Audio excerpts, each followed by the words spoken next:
Today's feast goes by two names, the exaltation of the cross and the triumph of the cross. Triumph? Wasn't Jesus defeated on that Friday afternoon some 2,000 years ago? Wasn't it he who suffered torture and execution, abandoned by his followers, while his enemies stood by jeering?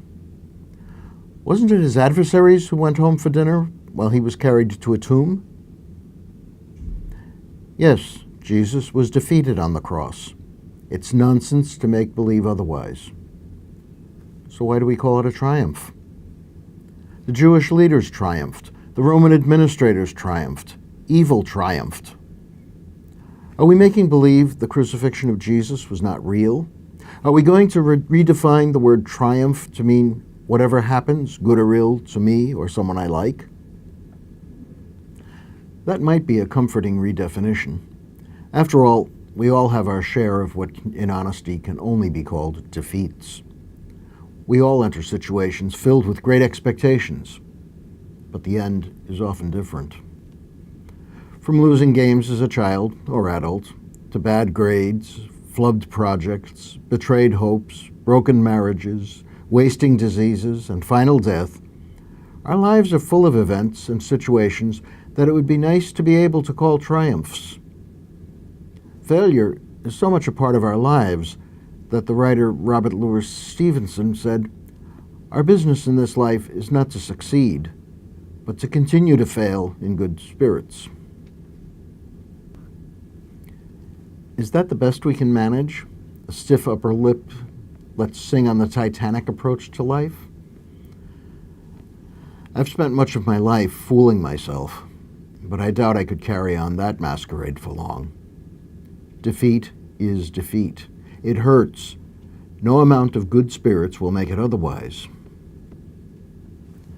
Perhaps this feast calls us to take a new look at what we consider to be success and failure. We know that the cross of Jesus was real defeat, but at the same time, we proclaim it as triumph. Could the same be true of other defeats? Our own defeats as well? How might failure be a triumph in my life? The Japanese have a saying, "Nanakorobi yaoki," fall down 7 times, get up 8. Failure can be a spur to increased efforts that may eventually lead to triumph of some sort. But what if the 8th, 9th, and 10th efforts are all failures? Effort is no guarantee of success. Another Japanese saying is "Kanashii toki no kamidanomi," calling on the gods when one is suffering. Failure can move me to prayer, to reliance upon God. When all my efforts have failed, when it seems there is no hope, when my dreams are nailed to a cross, then I might turn to God. In that sense, defeat becomes victory, because anything that draws me to God is good. This is true, but not inevitable. We've all seen people who've been driven from God and others by defeat. The anguish parents feel when they see their child suffer may draw them to prayer. It can also drive them to hate God. So, whatever triumph there is in the cross is not to be found in possible minor victories over suffering.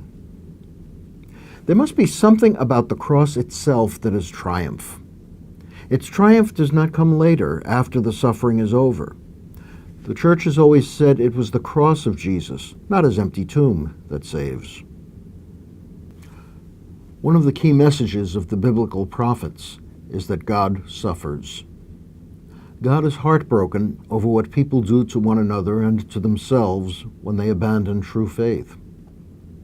When God came among us, the suffering of God and the suffering of humanity were united in Jesus Christ. To suffer is to be like God. The crosses we bear do not merely bring us close to God. They make us like God, the God who suffers. Does that mean that suffering is good and we should seek it out for ourselves and not strive to ease it for others? No, suffering is not God's will for the world. The suffering of the world breaks God's heart.